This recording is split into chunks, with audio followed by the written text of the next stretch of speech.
प्रश्न ये है कि आंकड़ा क्यों छुपाया जा रहा है और आप सबने देखा कि किस चालाकी से यह काम की जाती है। राहुल जी ने चोर को चोर कहा। अब बताइए, चौ को चौ नहीं कहेंगे तो 100 कहेंगे। चोर को चोर ही तो कहा था, तो इन्होंने कह दिया कि ओबीसी का अपमान कर रहे हैं। प्रधानमंत्री अपनी रैलियों में जाकर के कहते हैं कि मैं ओबीसी से आता हूँ। अरे तो आप ओबीसी से आते हैं तो बहुत खुशी की बात है, बहुत अच्छी बात है कि ओबीसी देश का प्रधानमंत्री बना है।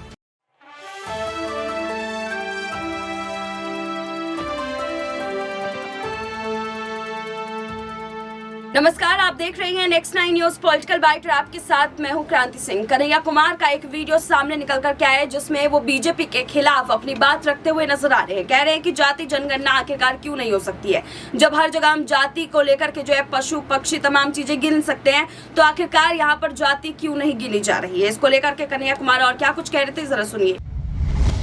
आप अगर प्रधानमंत्री जी की रैली को भी ध्यान से सुनेंगे तो कुछ दिन पहले कह रहे थे 135 करोड़ 135 करोड़, आजकल कहते हैं 140 करोड़। तो 135 करोड़ से 140 करोड़ हम कैसे हो गए हैं?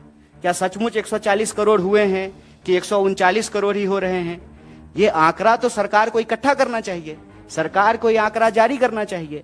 और जब गिन ही रहे हैं, पेड़ गिन लेते हैं, पशु गिन लेते हैं, शिशु गिन लेते हैं, तो जाति भी गिन लीजिए। आज देश को आखिर पता तो चले कि किस वर्ग के लोगों की वास्तविक हालत क्या है।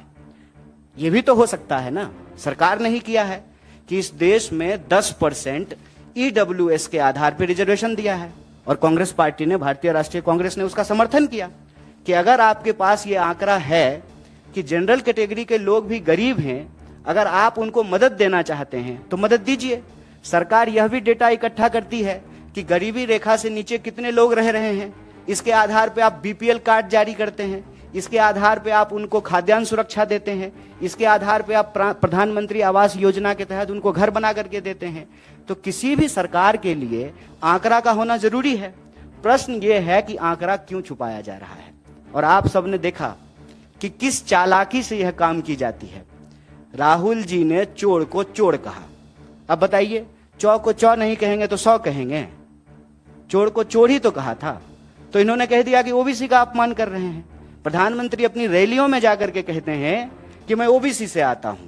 अरे तो आप ओबीसी से आते हैं तो बहुत खुशी की बात है, बहुत अच्छी बात है कि ओबीसी देश का प्रधानमंत्री बना है। यह इस बात को सुनिश्चित करेगा कि अब सरकारी विभाग में कोई भी पोस्ट जो है वो खाली नहीं होगा। जितना विभाग में रिक्तियां हैं, सारी रिक्तियां भर दी जाएगी। लेकिन रिक्तियां भरने से पहले यह जानकारी तो हो कि इस देश में लोगों की वास्तविक हालत क्या है, उनकी सामाजिक स्थिति क्या है, उनकी आर्थिक स्थिति क्या है, उनकी जातीय स्थिति क्या है। कन्हैया कुमार का ये वीडियो ऐसे वक्त में आया जब हर चारों तरफ जो है जाति जनगणना को लेकर के मामला काफी ज्यादा तेज हो रखा है। इस पूरे मामले ने एक अलग ही सरगर्मी पकड़ी हुई है। देखना बेहद दिलचस्प होगा आने वाले समय में कन्हैया कुमार के इस वार से बीजेपी के ऊपर कितना हमला होता है। फिलहाल अभी के लिए बस इतना ही। देश दुनिया की तमाम बड़ी खबरों के लिए देखते रहिए नेक्स्ट 9 न्यूज पॉलिटिकल बाइट।